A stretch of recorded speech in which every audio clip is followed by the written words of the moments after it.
Everyone remembered the moment the water turned red. No one moved, no one spoke, and even the wind seemed to stop in fear.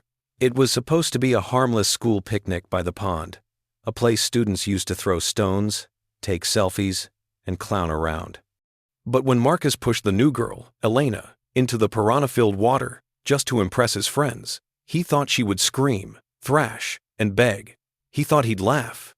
Instead, he watched something no one in Oak Ridge High would ever forget. Because minutes later, it wasn't her screaming for help. It was him.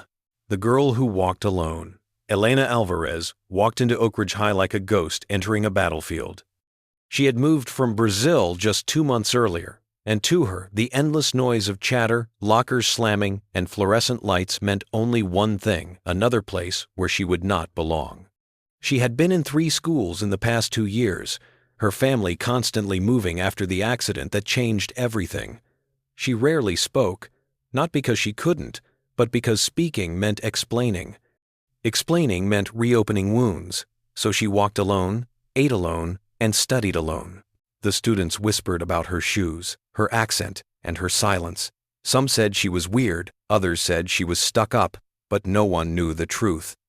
On her second day, Marcus and his friends noticed her. Marcus, the boy everyone pretended to admire and secretly feared. His father was a wealthy real estate developer. His clothes were always brand new, and his arrogance was the kind that dripped like oil from his voice. His friends followed him not because they liked him, but because they wanted to stay safe from his bullying. He called them his crew, though they were really just shields. He enjoyed pushing around. Marcus spotted Elena sitting by herself in the cafeteria. She wasn't eating. She was quietly sketching something in her notebook. He approached with his usual smirk, tossing his apple up and down.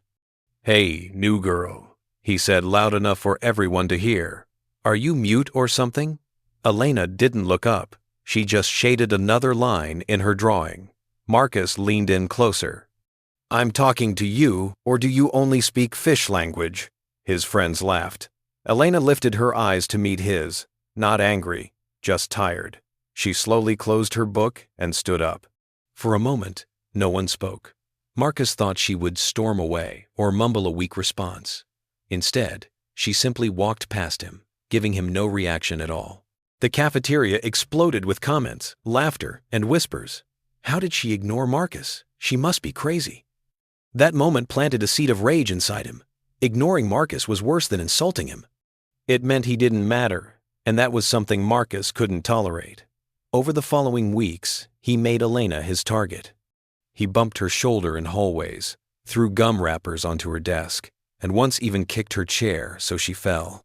He called her Piranha Girl because she was from Brazil. Other students repeated it because they thought it was funny. Elena never fought back. She never cried. She just picked up her things, stood up, and carried on. But her silence didn't mean weakness. It meant memory. She remembered another pond, a different one, back in Brazil. A sudden storm, the fishing trip with her brother Miguel, the boat flipping, the screaming, the thrashing, the water turning red. Everyone said she should be dead. They said she survived by a miracle, but the truth was darker. She survived because she did something no one should have to do at 13 years old. And she carried that memory like a stone in her chest every single day. The school picnic came on a sunny Friday morning. It was meant to be fun food, games, and laughter. Students gathered at Riverbend Park, where a large pond glistened like polished glass. Teachers warned everyone not to swim. Signs stood at every corner. Danger, piranhas, do not enter. Marcus grinned when he saw the sign. Perfect, he whispered to his friends. Let's see if Piranha Girl can swim. Elena sat under a tree, sketching as always. She wanted peace. Nature made her feel safe until the footsteps came. Marcus approached with 3 of his friends, pretending to joke as he bumped into her backpack to nudge her. It started small. "Draw me," Marcus said. "Maybe make me look like your fish friends." She ignored him again, his face twisted. He grabbed her notebook, lifting it above her reach. "What do you do, fish girl? Draw dead people?" A murmuring crowd gathered. Students circled them, eager for entertainment. Marcus flipped through her pages and froze. Inside were drawings of the accident. She survived the river. Hands reaching out of the water. A boy sinking beneath teeth. And darkness. He didn't know what he was looking at, but he mocked anyway. "What is this? Drama?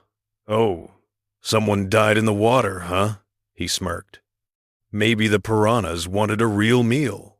That was the first time Elena's hand shook. Marcus didn't notice. He grabbed her wrist.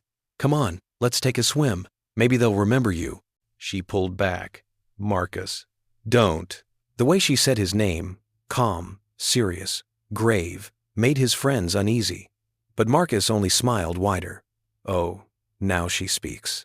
The crowd laughed. He shoved her once, lightly. She stepped back, then harder. She stumbled. Then one more final push. And she fell. She hit the water with a splash. Ripples spread fast. Everyone screamed. Teachers ran. Students backed away. Marcus laughed.